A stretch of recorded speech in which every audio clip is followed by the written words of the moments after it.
internet. This is Kyle from Cooking with Legs, and you really probably don't know who I am yet, and that's fine, but I'm working on that. Specifically today, I wanted to do a corned beef style tofu because I haven't really, I'm new to the tofu game.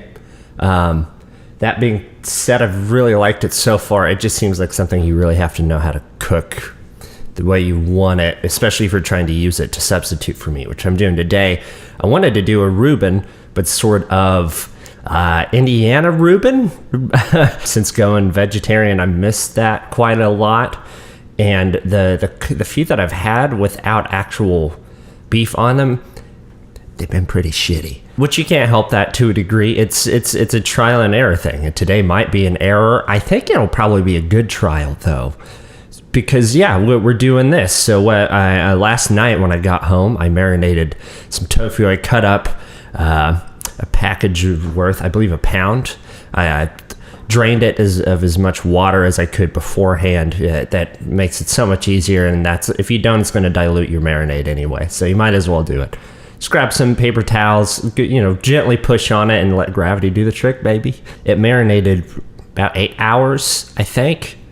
Yeah, we'll go with 8 hours. Probably 12 to 24 would be better, but I don't see this being a huge problem necessarily. Came out smelling somewhere in between corned beef and a mustardy corned beef, which either one would be cool. I mean, if that's as close as I got first try, then hell yeah, I will take it. I did a kind of a soupy, stewy marinade with a Worcestershire sauce as a base. I did a half a cup of that, a couple tablespoons of the onion powder, along with a tablespoon of garlic powder, and a tablespoon of mesquite liquid smoke. So nothing crazy, just, you want to have some sort of liquid as a base. It's just going to be easier, but mine came out almost chunky, which worked well in this case. Not quite red. I will admit that my tofu, fuck me, man. My tofu isn't quite the corned beef look yet. I thought about doing the food coloring, but it doesn't really matter, really. It's the taste that matters more than anything on this. Cut it into pretty thin strips, probably 1/8 of an inch.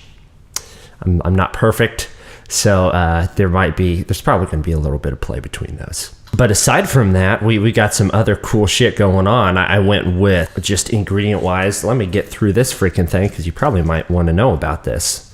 I did ciabatta rolls, because I like ciabatta a lot. I think it's kind of underrated. Don't know why it isn't used as much. Sauerkraut, of course. I like a little dill and a little garlic in mine.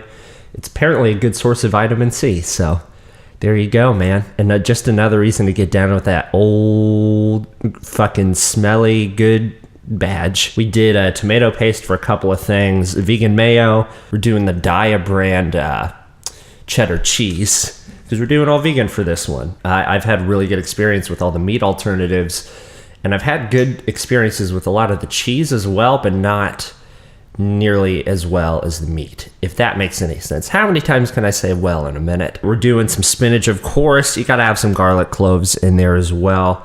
And let's do more of the in-depth freaking thing here, man. I preheated my oven to 355, let it get up to 355. I just buttered a pan with a little earth balance, nothing crazy, just don't want them boys to stick. Stuck, I'd say about half of them onto there, about half of the pound that I seasoned. Put those in the oven, and you're going to want to look about 25-30 minutes in. They're going to need flipped, because you don't want one side to be crispy and the other not. That just doesn't make any sense, man. It ended up taking about an hour to cook the tofu to where I wanted it. I didn't want it crunchy, but I didn't want it super soft, if that makes any sense. I wanted it somewhere in the middle, like when you bite into corned beef to a degree. Almost turkey would be a better comparison, like a turkey breast that you cut and it's a bit crunchy on the outside, but still kind of soft on the inside. I cut up some avocado, about 1/4 of a large avocado, and 2 small Campari tomatoes. Summer is dead as a doornail. I can't get my good tomatoes anymore, y'all. I'm pissed about it. You wouldn't imagine that we make good tomatoes, period, if you just came here in the cold months. Aside from that, I didn't cut up a whole lot of stuff. I mashed 2 or 3, I think 3 cloves of garlic just with a knife, took the skin off, threw those into the pan with the tofu, partly to give that tofu a little bit extra, but also I would be needing those for the Thousand Island dressing that I made. So I let those cook a little bit, probably 10 minutes, to where they got softer than they normally would be. Pulled those out. I cut up 2 of the larger cloves of those for this Thousand Island sauce, which consisted mostly more of a 1/4 cup of the vegan mayo that I like, a tablespoon or a teaspoon, Jesus Christ, a teaspoon of tomato paste, because fuck that ketchup. You don't need ketchup. It's just sugar and shit. It's sugar water, dude. Go watch Men in Black if you want to drink fucking sugar water. I did a teaspoon of diced onion. Teaspoon of diced onion, a 1/4 teaspoon of diced and roasted garlic, like I was saying, 1/2 teaspoon of balsamic vinegar, and just a pinch of salt and pepper. Haven't done that yet. I actually like to wait. I try not to use salt as much as possible. I mean, I'm not an idiot. I know with your Worcestershires, your soy sauces, a lot of your sauces, you're going to have salt in there. I usually try and check, salt levels, especially on canned stuff, because you can usually get low salt stuff, and it tastes just fine. I got that all done, though, and I've been letting that sit in the fridge. Give it, probably a couple hours to be really safe. This will be about 45 minutes, but I'm confident it'll taste just fine. After I did that, I threw my kraut into the skillet, the sauerkraut into the skillet. Put a little bit of earth balance in there just to give it that way it doesn't stick to the pan. It browns up a little bit better. Let that saute for, 4 or 5 minutes. Then I added the tomatoes that I diced up in there. Partly to give the kraut a little bit more juice. At that point, it kind of loses a little bit. But by that time, it had been about 25 minutes, so I checked my tofu, flipped it, did pretty good. Some of the marinade came off on the bottom, which was fine. I'm sure it'll still taste okay, but whatever. Just more cleanup, basically. And then I added a little bit of tomato paste into this sauerkraut and tomato mix. I like it. It helps bind all of the shit together. More than anything, it's going to make your sandwich a little bit less sloppy. I know it's more wet, but it holds the slop in. It holds the slop close to your heart. I cut my ciabatta roll about as square as possible.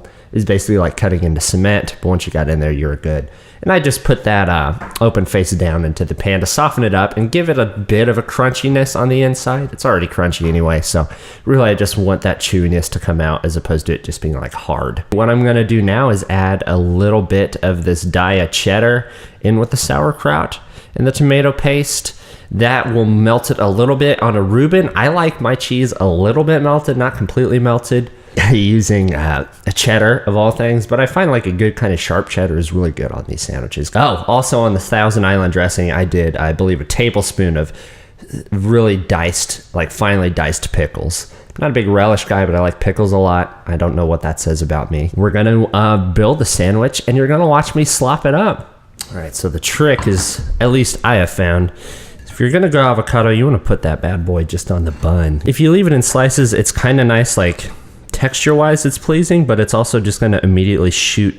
It's just gonna shoot out the sides, man. You're gonna have a good old-fashioned blowout. Nobody want one of them. This is really good if you're gonna do like a torta, open-faced sandwich. I usually like doing a little avocado on there. It's just so easy. I think this is the first, I'm hoping the first time I've just tucked myself spreading avocado out like a true madman. Someone wanted to rob my house, they would just be like, ooh, sauerkraut, tomato paste, cheese blend going.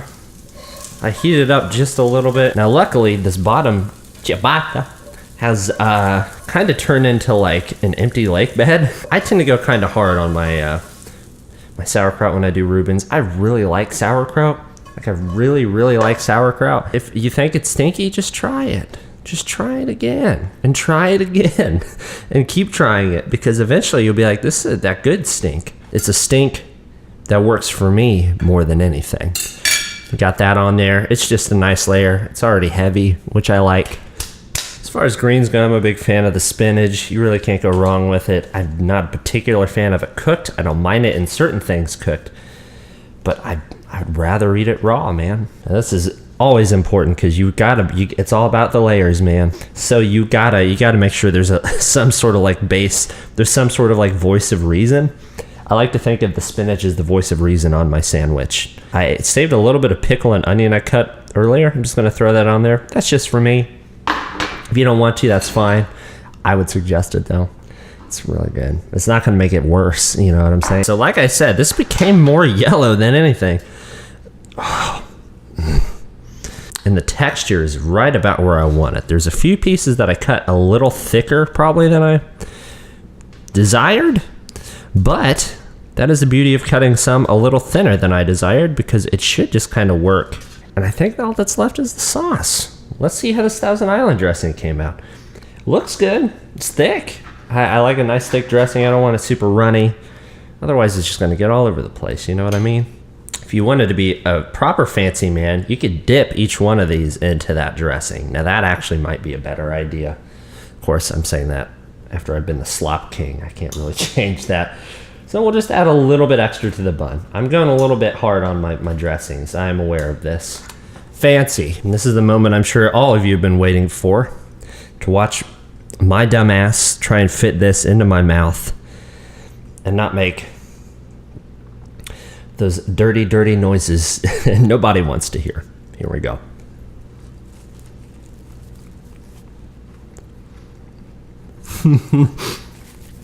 My mouth is just, which way do I go? Okay, that Thousand Island is pretty good. It's a little sweeter than I thought it would be, but it kind of contradicts in a good way the pickliness of a lot of things on this, including to a degree the tofu. It almost has a pickled quality to it. More than anything, you get a bit of that meaty Worcestershire sauce taste out of it. And some of the slices are a little thicker than, you know, like a shaved deli meat, but it really adds to the texture. You gotta trust me with that tomato paste and sauerkraut, man.